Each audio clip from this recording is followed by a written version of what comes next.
الحمد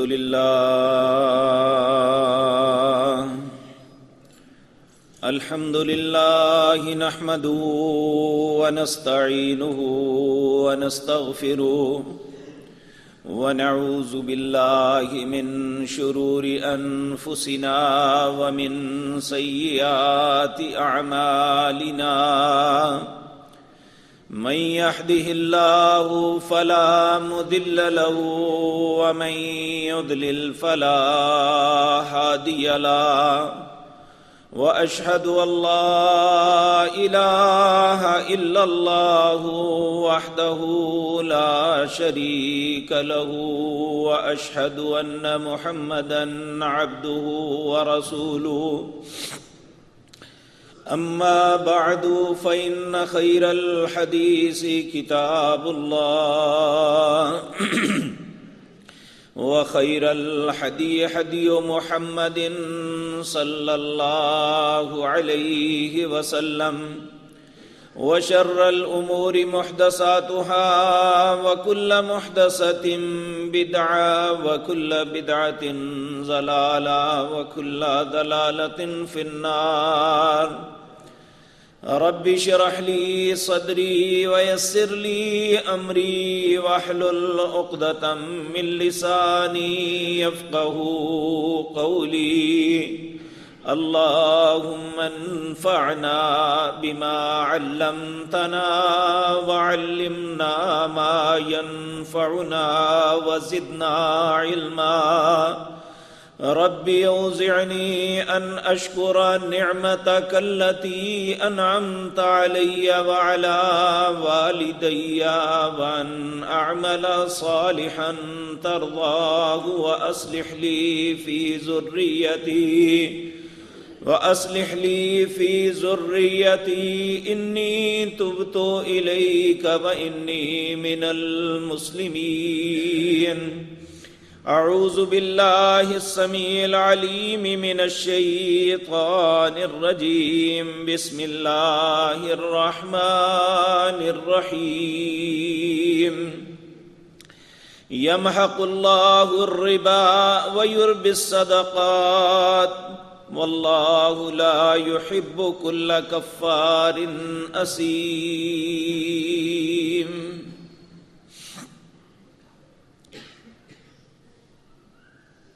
حضرات محترم، دنیا کے اندر ہر انسان اپنی فلاح کے لیے جو بھی طریقہ کار وضع کرتا ہے یا اپنی قوم کے لیے کوئی قانون بناتا ہے، اس میں سب سے پہلی جو بات مد نظر رکھی جاتی ہے وہ یہ ہے کہ اپنے مفاد کا تحفظ کرو،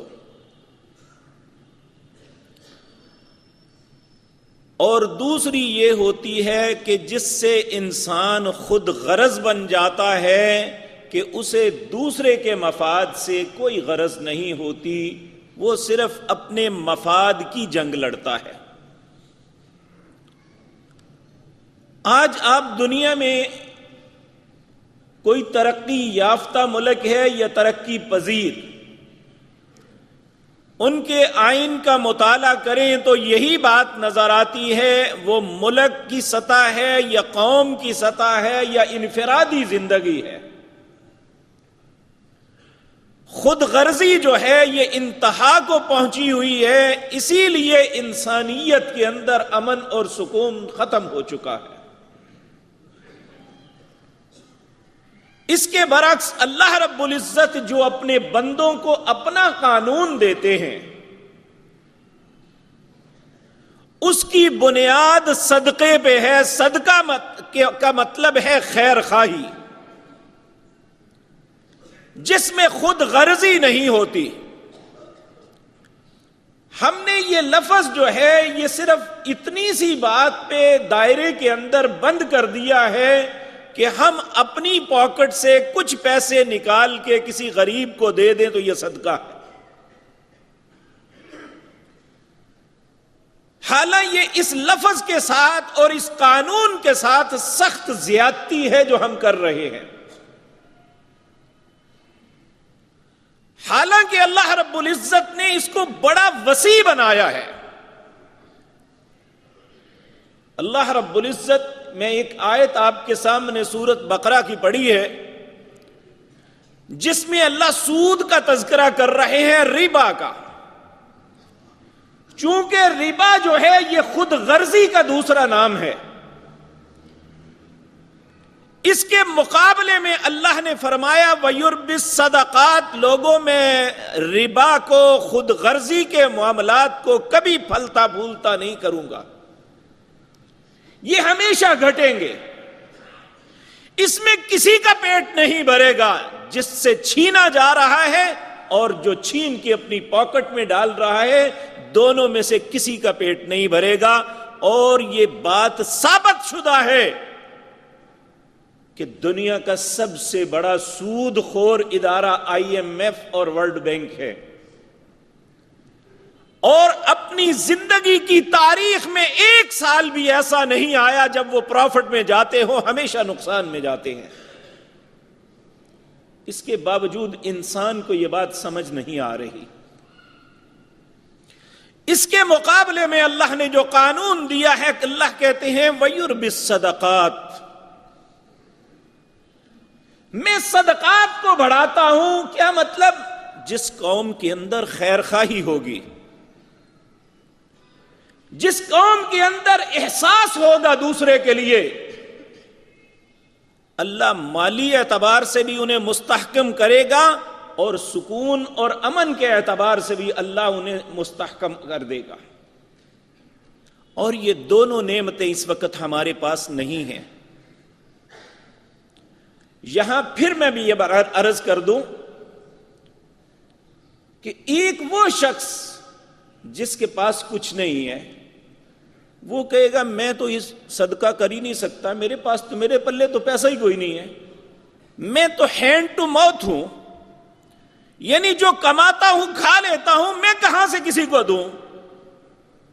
میرے عزیز بھائیوں، اللہ نے صدقات کے اندر بہت سی ایسی باتیں رکھی ہیں جو پیسے کے بغیر بھی انسان کر سکتا ہے.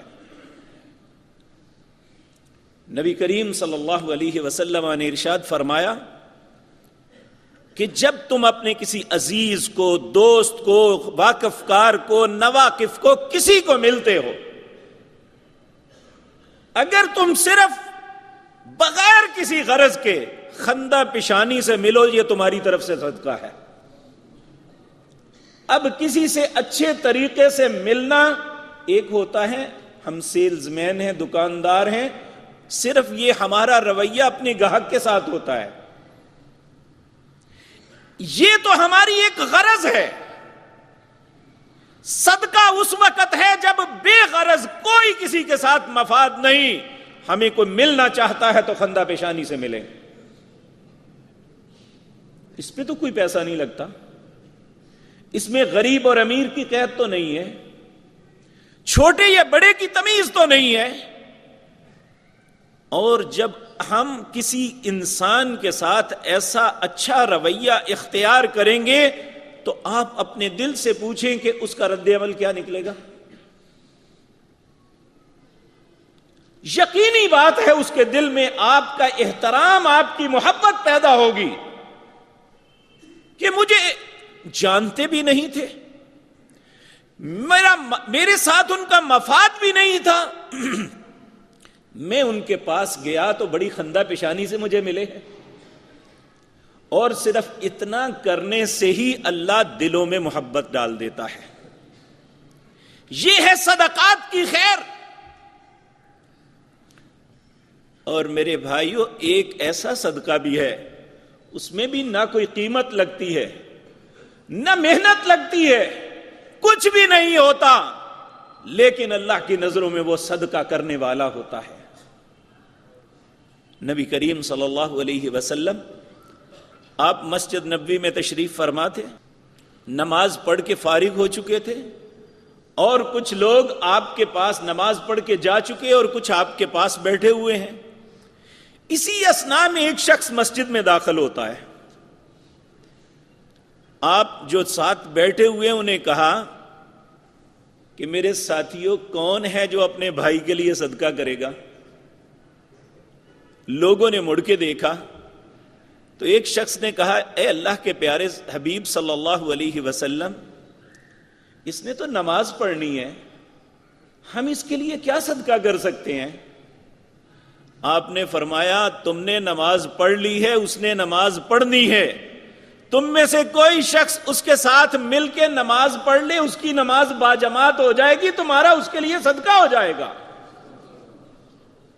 کہ اگر وہ اکیلا آگے پڑھے گا تو اسے ایک نماز کا ایک بدلہ ملے گا، اگر اس کے ساتھ باجماعت ادا کر دو گے تو تمہارا صدقہ ہو جائے گا، اللہ اسے 27 نمازوں کا ثواب دے دیں گے.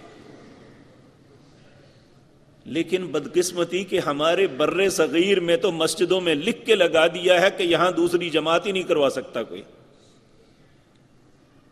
اللہ کے نبی کہتے ہیں کہ بھائی تم نے نماز پڑھ لی ہے، جنہوں نے نہیں پڑھی ان کے تو بات ہی چھوڑے نا، ہم انہیں بھی اکٹھا نہیں پڑھنے دیتے. جس طرح مولوی کا مسلح اٹھا کے لے جانا انہوں نے، یا اس کی قیمت کم ہو جائے گی یا اس کی تنخواہ میں سے کچھ کاٹ لیں گے. اللہ کے نبی نے کہا تم نے نماز پڑھ لی ہے، اس نے نہیں پڑھی. بے شک تم نے پڑھ لی ہے، اس کے ساتھ کوئی مل کے پڑھ لے، اس کی نماز باجماعت ہو جائے گی، تمہارا اس کے لیے صدقہ ہو جائے گا. اس پہ کتنے پیسے خرچ آئیں گے؟ اس میں کون شخص کہہ سکتا ہے؟ جب ہمارے دلوں میں اپنے مسلمان بھائی کے لیے یہ احساس ہوگا کہ میں اس کے نیکی کے معاملے میں بھی اس کی معاونت کروں، تو پھر یقینی بات ہے کہ معاشرے کے اندر ایسی رسم پڑے گی کہ ہر انسان ہر معاملے میں اپنے بھائی کی معاونت کرنے کے لیے تیار ہوگا. اسی طرح میرے عزیز بھائیوں، عموماً ہم کاروباری حلقے کے لوگ ایک دوسرے سے دستی پیسے لیتے ہیں اور اس کا نام قرض حسنہ، ہم نے اس کو ایک مذاق بنا دیا ہے، لینے والوں نے بھی اور دینے والوں نے بھی. کہتے ہیں قرض لو اور ہنس کے دکھا دو. قرض حسنہ کا مطلب یہ ہے کہ اس سے کوئی مفاد نہیں لینا، اسے اس لیے دے دینا کہ یہ اپنی ضرورت پوری کر لے، اور معلوم ہے کہ پیسے ہمیں پورے کے پورے واپس مل جانے ہیں. اس نے 1 دن استعمال کیے، 10 دن کیے یا 10 ماہ کیے. نبی صلی اللہ علیہ وسلم نے فرمایا جتنے دن وہ استعمال کرتا رہا، حالانکہ وہ لینے والا بھی اللہ نے اسے سہولتیں دی ہیں، اپنی نعمتوں سے نوازا ہے، لیکن وقتی ضرورت پڑ گئی ہے، اور دینے والا بھی مالدار ہے. نبی صلی اللہ علیہ وسلم نے فرمایا اگر اس نے جتنے پیسے دیے ہوئے ہیں، اگر وہ خیر خواہی کے لیے دوسرے کی ضرورت کو پورا کرنے کے لیے چند دن جو گزارتا ہے، اللہ اتنے دن اتنے پیسے خرچ کرنے کا اسے ثواب عطا کرتا ہے. یہ وہ چیزیں ہیں جو احساس پیدا کرتی ہیں معاشرے کے اندر، اور اسلام ہم سے ان باتوں کا تقاضا کرتے ہیں جو ہم قطعاً فراموش کر بیٹھے ہیں. ہمارا لینا دینا بھی فقط اس بھائی کے ساتھ ہوتا ہے جس سے تعلق ہو. اگر کوئی غیر متعلق شخص ہم سے یہ تقاضا کر لے تو ہم کبھی نہیں دینے پہ تیار ہوتے. نبی صلی اللہ علیہ وسلم نے ایک شخص کی مثال بیان کی. آپ نے فرمایا بنی اسرائیل میں ایک شخص تھا، وہ ایک مالدار آدمی کے پاس آیا، آ کے کہنے لگا اللہ کے بندے مسافر ہوں اس شہر میں اور معاملہ خراب، فلاں معاملہ ایسے ہو گیا ہے، مجھے کچھ قرض دے دو میں تمہیں واپس کر دوں گا. وہ کہنے لگا میں تمہیں جانتا ہی نہیں ہوں، کوئی ضمانت لاؤ تو دے دیتا ہوں. اس نے کہا میرا ضامن اللہ ہے. یہاں میں پہلے یہ بات عرض کر دوں کہ آج ہمارے معاشرے میں تو یہ جو ہے خود غرضی اتنی بڑھ گئی ہے کہ مسجد میں کھڑے ہو کے فقیر اپنے بچوں کے سر پہ ہاتھ رکھ کے اپنی ماں کو کینسر کروا کے یا ایسے ایسے جملے بولتے ہیں جو 100% جھوٹ ہوتے ہیں. یعنی خود غرضی نے یہاں تک پہنچا دیا ہے اللہ کے گھر بھی محفوظ نہیں رہے. اس کا سبب یہ ہے کہ ہم نے خیر خواہی کو لونڈی گندی سمجھ کے اپنے گھر سے نکال دیا. اس نے کہا میرا ضامن اللہ ہے, مجھے کوئی نہیں جاننے والا. اس نے کہا لو اگر جس ذات کا نام لیا ہے اس سے بڑی تو ذات نہیں, اسی نے تو مجھے دیا ہوا ہے. اللہ کی سپرد جاؤ لے جاؤ. وہ اس کا علاقہ دریا کے دوسری جانب تھا. اس نے اپنی غرض پوری کی, چلا گیا. جس دن واپسی کا وعدہ کیا تھا اس دن وہ پیسے لے کے کنارے پہ آیا تو کشتی سارا دن نہ ملی. اب وہ پریشان ہے کہ میں نے وعدہ کیا ہوا ہے, میرا اور اس کے درمیان ضامن اللہ ہے, بنے گا کیا؟ اور دریا پورے چوبن پہ ہے جسے عبور کرنا اس کے لیے ناممکن ہے. اسے کچھ نہ سوجا. ادھر یہ شخص جس نے پیسے دیے ہوئے تھے یہ سوچ کے آیا کہ شاید وہ دریا کے کنارے پہ آئے گا تو میں اس سے پیسے لے لوں گا. یہ اس کے انتظار میں کنارے پہ پہنچ گیا. جب اسے کوئی معاملہ نہ بنا دریا کے عبور کرنے کا تو اس نے ایک لکڑی لے کے اس میں سوراخ کیا. اس میں وہ اس کی اشرفیاں یا درم دینار جو بھی تھا وہ رکھی. اوپر سے اسے بند کر کے پانی میں رکھ کے کہنے لگا اے میرے اللہ, اس معاملے کا تو ضامن تھا, میں اس کے پاس نہیں پہنچ سکا, لیکن اس میں تو بھی جانتا ہے میری مجبوری. اے اللہ یہ مال اس تک پہنچا دینا. اس نے وہ لکڑی دریا میں ڈال دی. اللہ کی شان کہ وہ چلتی چلتی اللہ نے وہیں پہ پہنچا دی جہاں وہ کھڑا ہوا تھا. ادھر شام ڈل رہی تھی, وہ مایوس ہو گیا کہ میرے ساتھ ہاتھ ہو گیا. اس نے دیکھا ایک بڑی سی لکڑی جو ہے پانی میں بہتی ہوئی آ رہی ہے. کہنے لگا چلو لے لیتے ہیں, گھر میں جلائیں گے, کام ہی آئے گی. اور اس نے وہ اٹھائی اور گھر چلا گیا. جب اسے کاٹ کے جلانے کا ارادہ کیا تو اندر سے وہ اشرفیاں, اس کی قیمت, جتنے پیسے اس نے دیے تھے وہ سارے نکل آئے. چند دن گزرے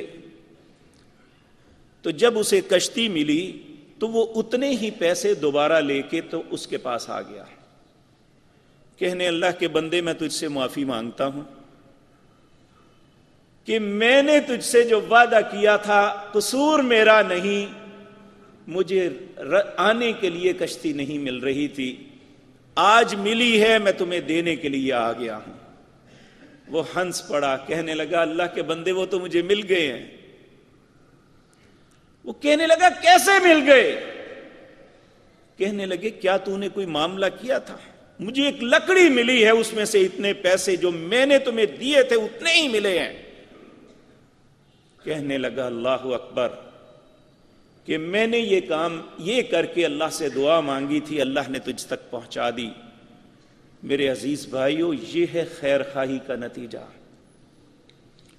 جب دوسروں کے لیے خیر خواہی کے جذبات ہوں گے, پھر کوئی وسائل بھی نہیں ہوں گے, تو اللہ وہ سارے معاملات کو پورا کر دے گا جو انسان سوچ بھی نہیں سکتا. اسی طرح میرے عزیز بھائیو, ایک صدقہ ایسا بھی ہے, اس پہ بھی کوئی قیمت نہیں لگتی, کوئی زیادہ مشقت نہیں ہے. نبی کریم صلی اللہ علیہ وسلم نے فرمایا کون ہے تم میں جو اپنے 360 جوڑوں کا روزانہ صدقہ کرے؟ صحابہ نے کہا ہمارے لیے تو ممکن نہیں ہے. کہ اللہ نے انسانی جسم کی کتنی قیمت رکھی ہے, اس وقت تو شاید لوگوں کو اندازہ نہ ہو, لیکن آج تو ہمیں پتا ہے. ایک آنکھ کی تبدیلی، صرف تبدیلی، دوسری آنکھ بنا نہیں سکتا کوئی اپنی ڈونیٹ کر دے اور اس آنکھ کو دوسرے کے اندر لگانے کا 1 کروڑ روپیہ خرچہ آتا ہے.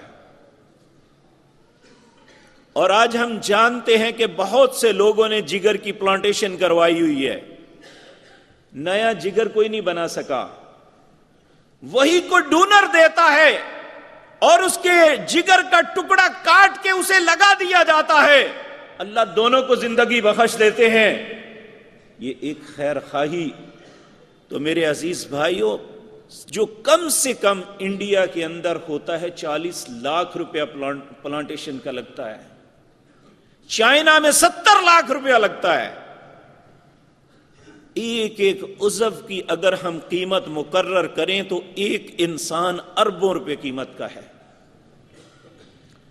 تو اللہ نبی صلی اللہ علیہ وسلم نے فرمایا کون ہے جو اپنے 360 جوڑوں کا صدقہ کرے؟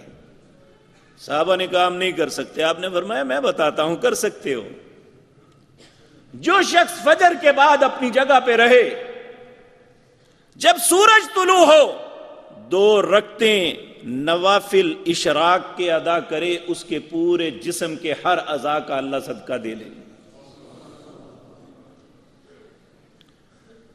کیا قیمت لگی ہمیں؟ اسی طرح میرے عزیز بھائیو، نبی صلی اللہ علیہ وسلم نے فرمایا سبحان اللہ، الحمدللہ، اللہ اکبر. یہ کلمات کہنا بھی صدقہ ہے، اور اس میں کسی غریب اور امیر کی تمیز نہیں ہے، ہر شخص دے سکتا ہے. اس کے علاوہ جو اپنے مال سے،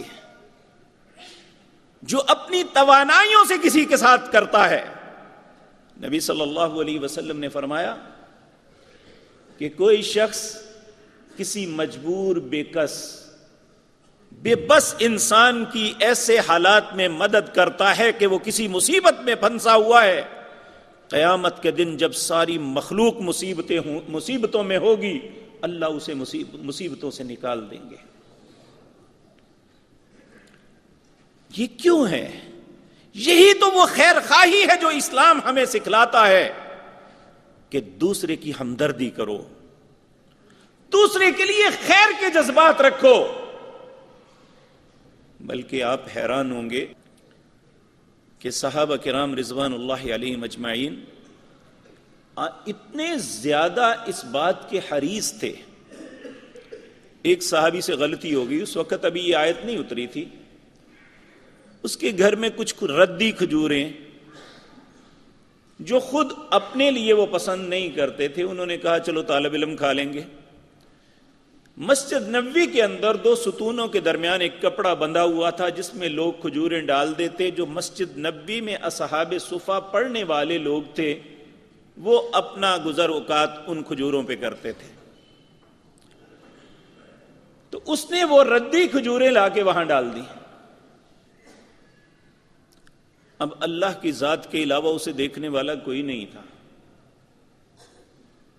اللہ نے اپنے نبی پہ آیت نازل کر دی، 4 پارے کی آیت نمبر 1، لن تنالوا البر حتى تنفقوا مما تحبون وما تنفقوا من شيء فإن الله به عليم. یہ ہرگز نیکی نہیں ہے کہ تم وہ چیز دو جو خود پسند نہیں کرتے، اور جو بھی تم کرتے ہو اللہ تم سے زیادہ جانتا ہے تمہاری نیت کیا ہے. وہاں ایک صحابی بیٹھے ہوئے ہیں، جب یہ آیت سنی نا کہنے لگے یا رسول اللہ میرے جتنا بھی مال ہے اس میں سے سب سے پسندیدہ میرا باغ بے رحا کا ہے. بیر کہتے ہیں کنویں کو، مدینے کا ایک کنواں تھا بے رحا، اس کے ساتھ باغ تھا. کہنے لگا مجھے سب سے زیادہ محبوب یہ ہے. اللہ کے نبی میں آپ کو اس کا اختیار دیتا ہوں، جہاں مرضی خرچ کر لیں، مجھے سب سے زیادہ اچھا لگتا ہے. اور اللہ نے کہا ہرگز نیکی نہیں جب تک تم اپنی وہ چیز نہ خرچ کرو جو تمہیں سب سے زیادہ پسند ہے۔ تو اللہ کے نبی نے یہ نہیں کہا تھا ٹھیک ہے لے دے دو، آپ نے فرمایا تیرے رشتہ داروں میں فلاں فلاں لوگ غریب ہیں، جاؤ جا کے انہیں دے دو، انہیں کو فائدہ اٹھائیں۔ اور پھر 3 مرتبہ آپ نے کہا اللہ اکبر اللہ اکبر اللہ اکبر، اس نے بہت بڑے نفع کا سودا کر لیا ہے۔ اگر ہم اپنی سوچ کو دیکھیں تو اس نے سب سے قیمتی چیز مفت میں دے دی تھی، اور اللہ کے نبی کیا کہہ رہے ہیں؟ اللہ سب سے بڑا ہے، اس نے بہت بڑے نفع کا سودا کر لیا ہے۔ لوگوں، ہم اس مزے کو چکھ کے تو دیکھیں کہ دوسرے سے خیر خواہی کر کے اللہ کتنا سکون قلب عطا کرتے ہیں، اور جو کچھ ہمارے پاس ہے اللہ اس میں کتنا اضافہ کرتے ہیں، اور اللہ ہماری زندگی میں کتنی خوشیاں بھرتی ہیں، یہ ہم کر کے تو دیکھیں۔ ہم نے تو ایک ہی کلمہ پڑھ لیا ہے جو یہود نے دنیا کو پڑھایا ہے کہ بس اپنے مفادات کا تحفظ کرو، یہی تمہاری زندگی ہے۔ کسی کا کچھ رہتا ہے رہے، نہیں رہتا نہ رہے۔ میرے بھائیوں، یاد رکھیں، اللہ ہم سب کی حفاظت فرمائے اور اپنی امان میں رکھے، ہر مصیبت، آفت اور بیماری سے ہر مسلمان بھائی بہن کو محفوظ رکھے۔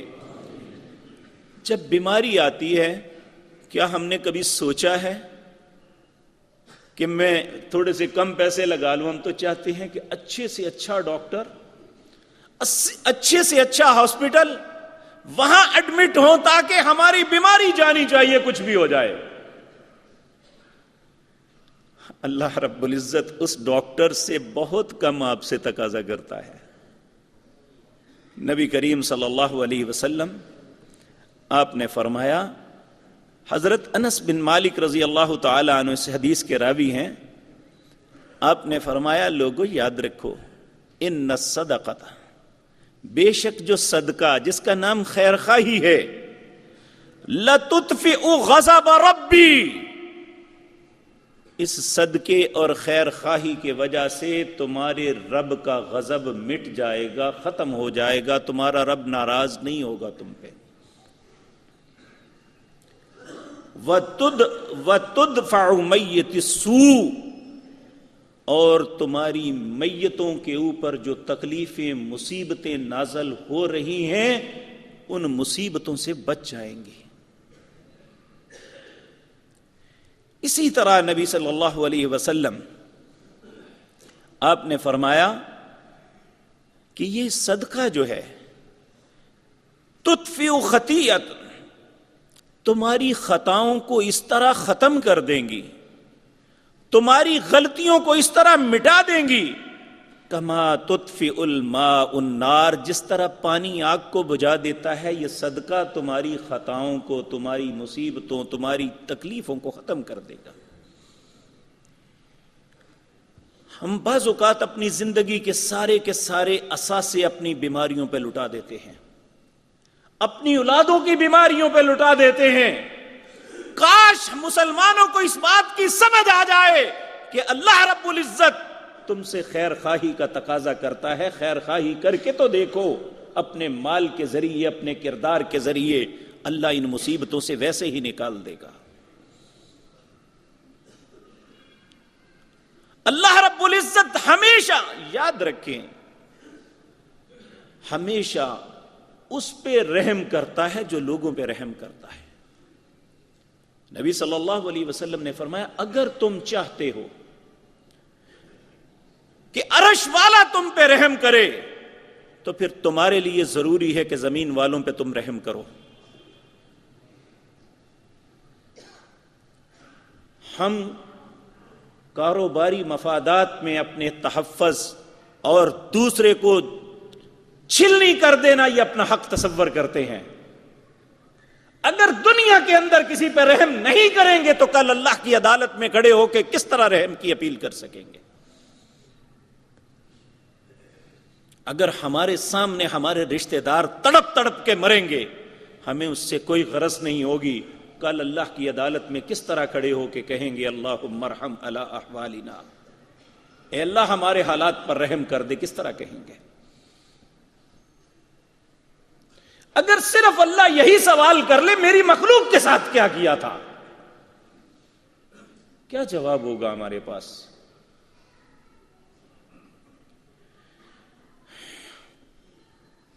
نبی کریم صلی اللہ علیہ وسلم آپ نے ارشاد فرمایا، یہ جو صدقہ ہے نا، یہ جو خیر خواہی ہے نا، یہ حقیقتاً انسان کے اوپر ایک سایہ بن جاتا ہے۔ جس طرح سایہ انسان کو راحت دیتا ہے، سردی ہو یا گرمی، اگر کہیں دھوپ کی تمازت ہو تو ہم کہاں آتے ہیں؟ سائے کے اندر۔ اگر سردی کی شدت ہو تو کہاں ہمیں سکون ملتا ہے کہ کھلے آسمان سے ہم سائے کے نیچے آ جائیں تو ہمیں راحت مل جاتی ہے۔ تو اللہ نے کہا تمہاری راحت میں نے خیر خواہی میں رکھی ہوئی ہے۔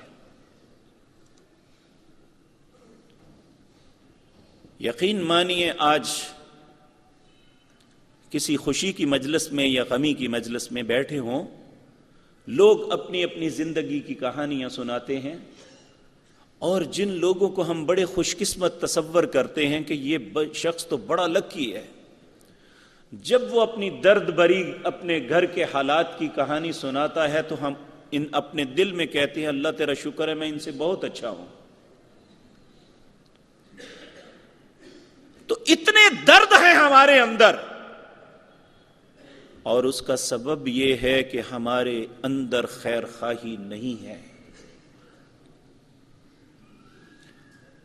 ہم دنیا کے قوانین کو تو اپنانے میں اپنا فائدہ تصور کر رہے ہیں، لیکن اللہ جو انسانوں کا سب سے زیادہ خیر خواہ ہے، اور خصوصاً اہل ایمان کا، اللہ ولی الذین آمنوا یخرجہم من الظلمات الی النور، اللہ مومنوں کا دوست ہے اور انہیں اندھیروں سے نکال کے روشنیوں میں لاتا ہے۔ والذین کفروا اولیاؤہم الطاغوت یخرجونہم من النور الی الظلمات، جو لوگ اللہ کے حکموں کے خلاف، اس کے احکامات کے انکاری ہیں اور دنیا کو بھی اپنی دعوت دیتے ہیں، یہ تو حقیقتاً تمہیں روشنیوں سے اٹھا کے اندھیروں کا باسی بنانا چاہتے ہیں۔ اور یاد رکھیں جو آیت میں نے آغاز میں آپ کے سامنے پڑھی، اللہ رب العزت اس میں یہ بات واضح طور پہ فرما رہے ہیں، یمحق اللہ الربا، یاد رکھو خود غرضی، ربا یہ خود غرضی کی سب سے بڑی علامت ہے۔ یمحق اللہ الربا، یاد رکھو خود غرضی جو ہے اس میں کبھی خیر، کبھی برکت، کبھی بڑھوتری نہیں ہو سکتی، یہ اللہ کا قانون ہے۔ وَلَن تَجِدَ لِسُنَّتِ اللَّهِ تَبْدِيلًا، اور اللہ کی سنت کبھی تبدیل نہیں ہوتی۔ ابھی چند دن پہلے کی بات ہے، ایک بھائی دال بازار مسجد میں ہمارے ساتھ نمازی تھے، مجھے کہنے لگے زندگی تنگ ہو گئی، اب بہت سخت پریشان ہوں، ساری زندگی ایسی پریشانی نہیں دیکھی جو اس وقت جن میں مبتلا ہوں۔ میں نے سنی بات اور کہی اللہ تم پہ رحم کرے۔ کہنے لگا جی میں وجہ بھی بتانا چاہتا ہوں۔ میں کہا جی آپ کو اپنی تنگی کے وجہ کا علم ہے؟ کہتا ہے وہی تو بات کرنا چاہتا ہوں۔ کہنے لگا آٹے کی خرید و فروخت کا کام کرتا تھا، اللہ نے بڑے اچھے وقت گزار رہا تھا، لالچ میں آ گیا، گورنمنٹ نے کہا کہ یہ سبز گاڑیاں دے رہے ہیں، اس کا سود ہم دیں گے تم نہیں دو گے۔ دیکھیں بے شک گورنمنٹ دیتی ہے تو وہ اپنے گھر سے تو نہیں دیتی۔ کہنے لگا جس دن سے اس گاڑی پہ آیا ہوں اس دن سے لے کر آج تک میں مصیبتوں میں گھرا ہوا، میرے لیے دعا کریں اللہ مجھے اس مصیبت سے نکال دے۔ اور یقین مانیے کہ یہ ایک ایسا سلسلہ، ایسا طریقہ کار ہے جس میں ہمیں زندگی بھر سکون نہیں مل سکتا۔ میں اپنے گھر کی تعمیر کے لیے، یہاں ایک بہت بڑا نام ہے، ان کی دکان پہ گیا ٹائل کے لیے۔ وہ شخص مجھے اپنے دفتر میں لے گیا اور رو پڑا، کہنے لگا بہت زیادہ اذیت اور کرب میں مبتلا ہیں، میں پریشان ہوں کہ ایک کنال کے اندر ان کا شو روم ہے اور یہ کہتے ہیں میں پریشان ہوں۔ اور جب باتوں کے بعد بات کھلی تو یہی، جس دن سے میں نے بینک سے لون لیا ہے میرے گھر میں ایک دن بھی سکون نہیں ہے۔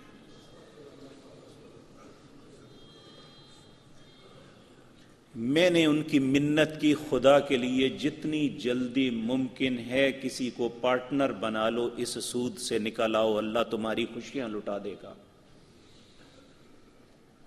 کیونکہ اللہ نے قانون جو بنایا ہے وَلَن تَجِدَ لِسُنَّتِ اللَّهِ تَبْدِيلًا، اللہ کا طریقہ تبدیل نہیں ہوتا۔ اور اس نے کہا ہے خود غرضی جو ہے یہ میں اس کو توڑ کے رکھ دوں گا، اس کو ختم کر دوں گا۔ اس ملک میں، اس قوم میں، اس خاندان میں، اس ادارے میں کبھی اللہ خیر نہیں ڈالیں گے جہاں خود غرضی کی دیواریں کھڑی ہوں۔ اور اگر ہم مسلمان ہونے کے ناطے اللہ کی کلام کو سچا سمجھتے ہیں، اپنے نبی جناب محمد الرسول اللہ کو سچا تصور کرتے ہیں، تو پھر یقین جانیے جو میں نے عرض کیا ہے یہ میری رائے نہیں ہے، یہ میں اپنے فتوے کی بات نہیں کر رہا، یہ اللہ رب العزت ہمیں بتلا رہے ہیں کہ تمہاری زندگی کی راحتوں اور آسانیوں کا رستہ صدقات میں ہے، خیر خواہی میں ہے۔ تمہاری مصیبتوں اور بلاؤں کا رد خیر خواہی کے اندر ہے، تم خیر خواہی کر کے دیکھو۔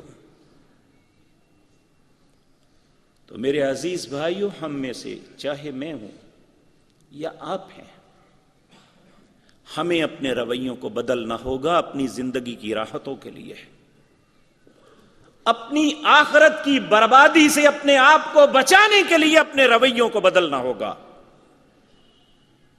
اگر یہی رویہ رہے کہ مجھے اپنے مفاد سے غرض ہے، مجھے کسی سے کوئی غرض نہیں، تو یقین جانیے سب سے پہلے اس ہلاکت خیز گڑھے کا ایندھن ہم خود بنیں گے۔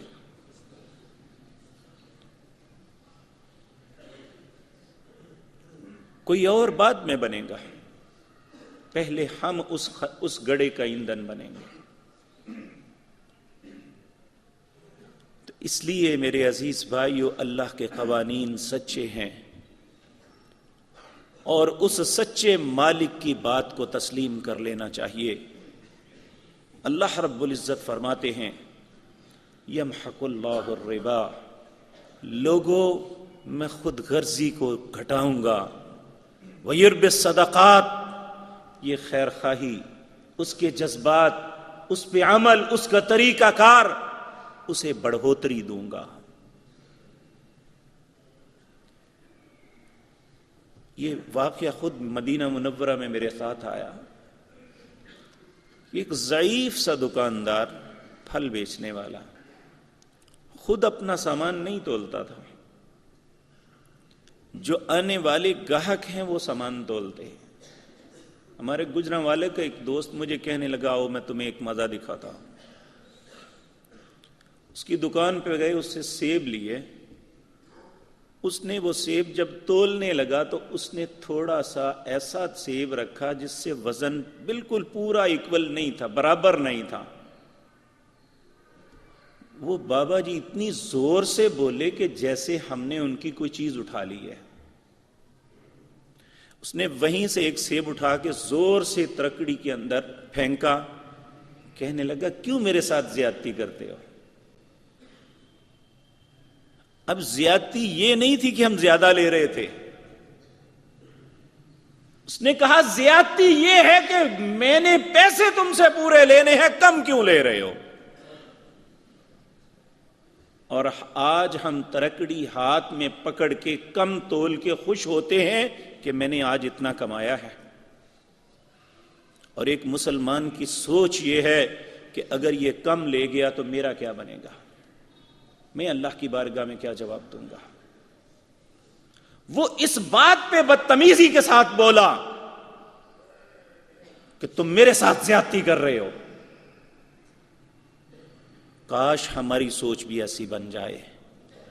جس دن ہماری سوچ میں یہ تبدیلی ہو جائے گی، اس ملک میں اللہ دودھ کی نہریں نہیں بہتی، پانی کی طرح نہروں میں دودھ نہیں آتا، لیکن اللہ فراوانیاں ایسے ہی دے دیتا ہے جیسے نہروں میں دودھ آ گیا ہے۔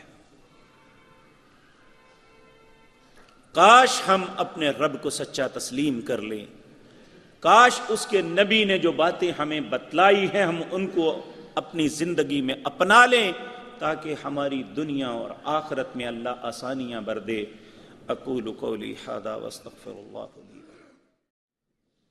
ان الحمد للہ نحمده ونستعینه ونستغفره ونعوذ باللہ من شرور انفسنا ومن سیئات اعمالنا، من يهده الله فلا مضل له ومن يضلل فلا هادي له، واشهد ان لا اله الا الله وحده لا شريك له، واشهد ان محمدا عبده ورسوله۔ اللهم صل على محمد وعلى آل محمد كما صليت على إبراهيم وعلى آل إبراهيم إنك حميد مجيد۔ اللهم بارك على محمد وعلى آل محمد كما باركت على إبراهيم وعلى آل إبراهيم إنك حميد مجيد۔ یہ ایک بھائی نے کہا ہے کہ میری والدہ کافی عرصے سے بیمار ہیں، ان کے لیے دعا کریں، اللہ انہیں صحت کاملہ عاجلہ عطا فرمائے، اللہ ہر بیمار پر رحم فرمائے۔ ہمارے بھائی اسکندر صاحب ہیں، ان کے بیٹے ایک دوائی ری ایکشن کر گئی ہے، وہ اس بیچارے کے گردوں پہ کافی اثر ہے، وہ لاہور ہسپتال میں پچھلے کئی دنوں سے ہے۔ اللہ سے دعا کریں اللہ انہیں صحت کاملہ عاجلہ عطا فرمائے اور وہ بیٹا صحت عافیت کے ساتھ اپنے ماں باپ کے ساتھ واپس اپنے گھر میں آئے۔ یہ ایک اور بھائی نے کہا ہے کہ میری والدہ کو دماغ کا فالج ہوا ہے اور وہ کومے میں ہیں، اللہ رب العزت سے دعا کریں اللہ اس ماں کو اور بھی جو مائیں اور عزیز بھائی کسی بھی مصیبت میں مبتلا ہیں، اللہ سب کی مصیبتوں کو دور کر دے، اللہ سب کو شفائے کاملہ عاجلہ عطا فرمائے۔ ایک بیٹے نے کہا ہے کہ میری زبان میں لکنت ہے، اللہ سے دعا کریں کہ اللہ میری زبان ٹھیک ہو جائے۔ میرے عزیز بھائی، ڈاکٹر ذاکر نائک جو ہیں، یہ عام زندگی میں ان کی زبان میں لکنت ہے۔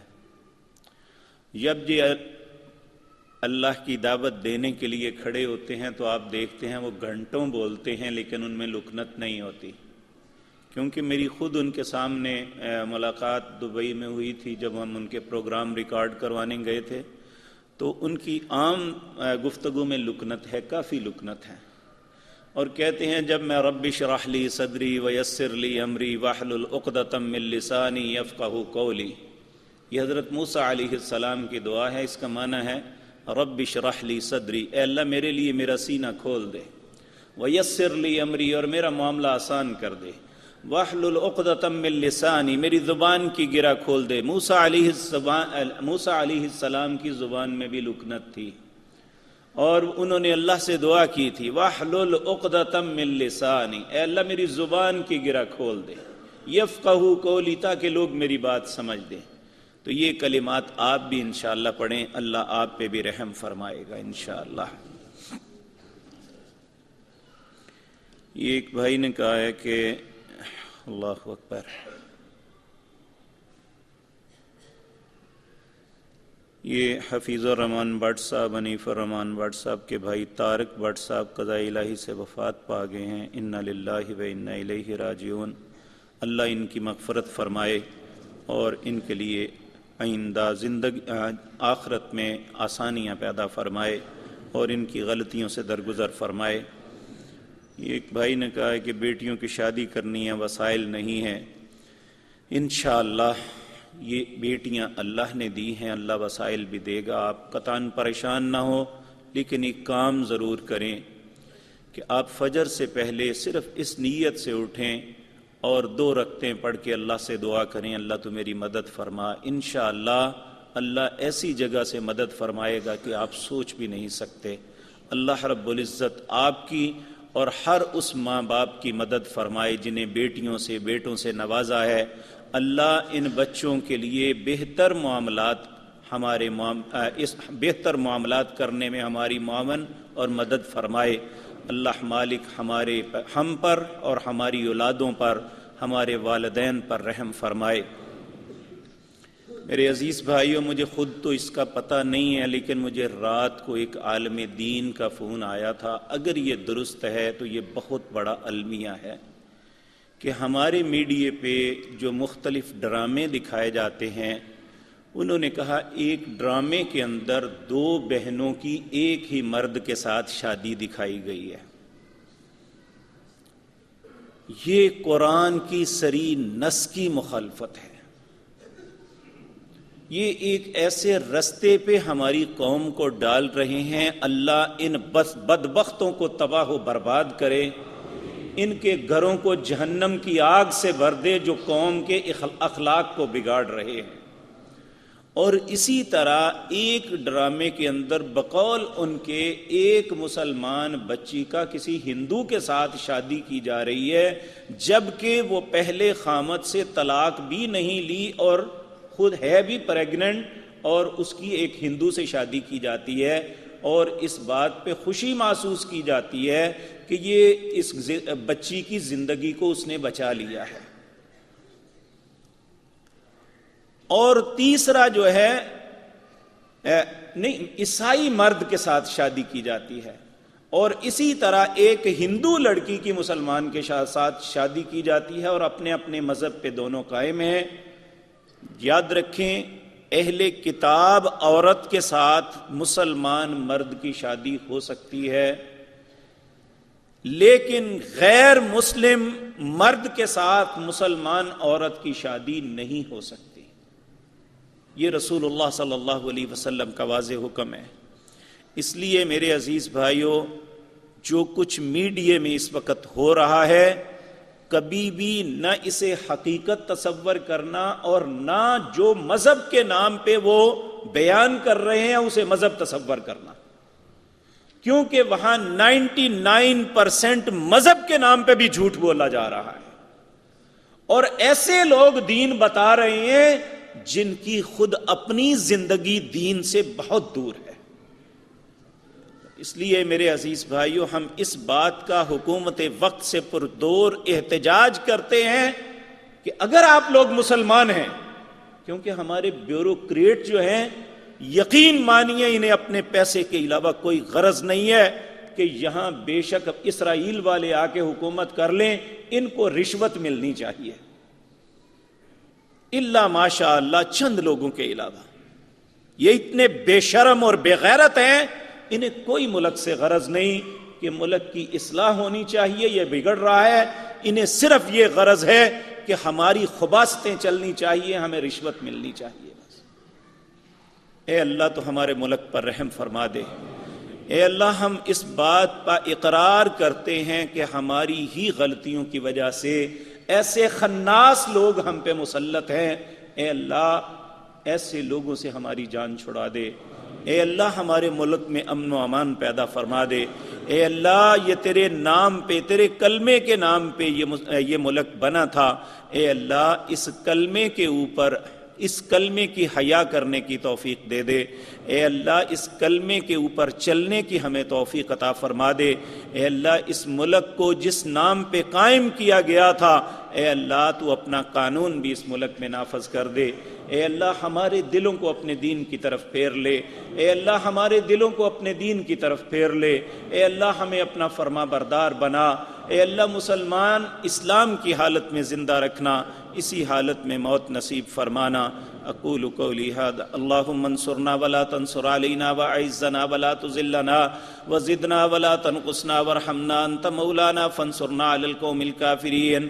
اللہم اعز الاسلام والمسلمین واذل الشرک والمشرکین۔ اللہم دمر اعداء الدین، اذہب الباس رب الناس واشف انت شافی لا شفاء الا شفاؤک شفاء لا یغادر سقما۔ اللہم اشفنا بشفائک وداونا بدوائک واغننا بفضلک عمن سواک۔ ربنا اغفر لنا ولاخواننا الذین سبقونا بالایمان ولا تجعل فی قلوبنا غلا للذین آمنوا ربنا انک رؤوف رحیم۔ اللہم اعتق رقابنا ورقاب آبائنا من النار۔ اللہم اعتق رقابنا ورقاب آبائنا من النار۔ اے اللہ ہماری مصیبتوں کو ٹال دے۔ اے اللہ ہماری تنگ دستیوں کو ختم کر دے۔ اے اللہ ہماری زندگی، ہمارے مال میں، ہمارے ایمان میں برکت نازل فرما۔ اے اللہ ہمارے گھروں کو خوشیوں سے بھر دے۔ اے اللہ ہماری مصیبتوں کو ختم کر دے۔ اے اللہ ہر مسلمان بھائی اور بہن کے لیے اللہ آسانی کے رستے بنا دے۔ میں اپنی بہنوں سے التماس کروں گا کہ پچھلی دفعہ اوپر لاؤڈ سپیکر نہ ہونے کی وجہ سے وہ صحیح طریقے سے نماز کا طریقہ نہیں بتا سکی، آج وہ انشاءاللہ بتائیں گی۔ وہاں لاؤڈ سپیکر بھی رکھ دیا گیا ہے اور چھوٹا سا سٹیج بھی بنا دیا گیا ہے۔ عورتیں ان کے ساتھ جو ہے نا یہ سارا معاملہ شیئر کریں۔ اللہ آپ کے علم اور عمل میں برکت نازل فرمائے۔ سبحان ربک رب العزت عما یصفون وسلام۔